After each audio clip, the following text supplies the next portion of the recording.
বাড়িতে থাকা উপকরণ দিয়ে বানিয়ে ফেলুন আম কাসুন্দি রেসিপি।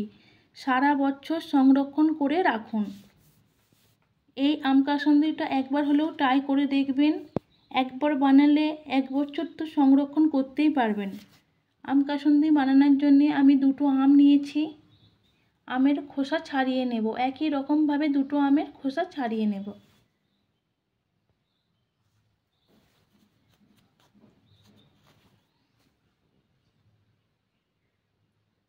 আমের খোসা আমার ছাড়ানো হয়ে গেছে। প্রথমে লম্বাভাবে ফালি করে নেব।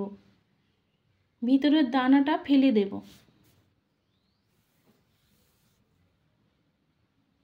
লম্বা লম্বা করে টুকরো করে ছোট ছোট টুকরো করে নেব।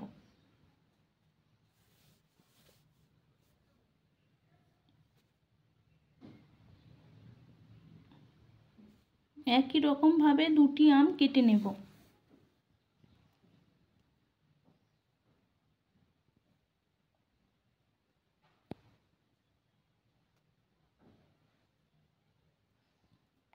আম দুটি আমার কাটা হয়ে গেছে। ভালোভাবে ধুয়ে নেব। মিক্সারের জারের মধ্যে দিয়ে ঢাকনা বন্ধ করে পেস্ট বানিয়ে নেব।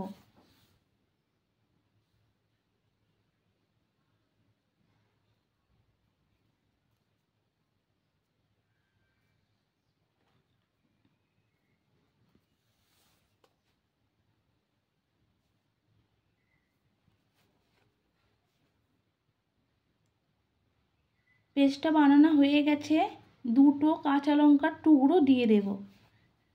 অল্প আদা কুচি, 1/2 চামচ হলুদ গুঁড়ো, কালো সর্ষে জারের মধ্যে ঢেলে দেব। 1 কাপ আর অল্প পরিমাণ।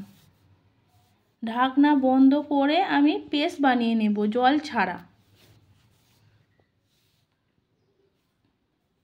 দেখুন আমার পেস্টটা বানানো হয়ে গেছে। কতটা ঘন হয়েছে। কড়ার মধ্যে 1 গ্লাস জল দিয়ে দেবো। জলটা 5 থেকে 6 মিনিট সময় নিয়ে ফুটিয়ে নেব। আমি যে পেস্টটা বানিয়ে রেখেছিলাম দিয়ে দেব। গ্যাসের আঁচ মিডিয়াম ফ্লেমে রেখে নাড়তে থাকব। পরিমাণ মতন বিট লবণ দিয়ে দেবেন। 1 চামচ ভিনিগার না থাকলে অবশ্যই লেবুর রস দিয়ে দেবেন। সামান্য চিনি দিয়ে ভালোভাবে মিশিয়ে নেবেন।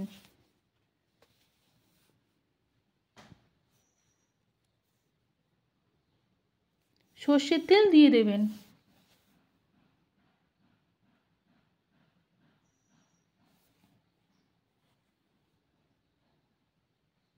ভালোভাবে মিশিয়ে নেবেন। আরও কয়েক মিনিট নেড়ে নেবেন। অনবরত নাড়তে থাকবেন, নালে নিচে বসে যেতে পারে। গ্যাস বন্ধ করে নামিয়ে নেব। আম কাসুন্দি ভালোভাবে ঠান্ডা হয়ে গেছে। আমি জারের মধ্যে তুলে নেব। দেখুন কতটা সুন্দর হয়েছে কালারটা আর কতটা গাঢ় হয়েছে।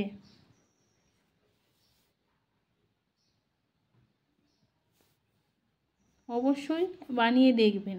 একবার বানালে বছর জুড়ে সংরক্ষণ করতে পারবেন।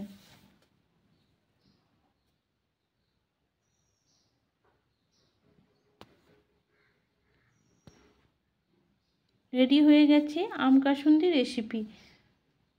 অবশ্যই একবার ট্রাই করে দেখবেন। যদি ভালো লাগে অবশ্যই জানাবেন।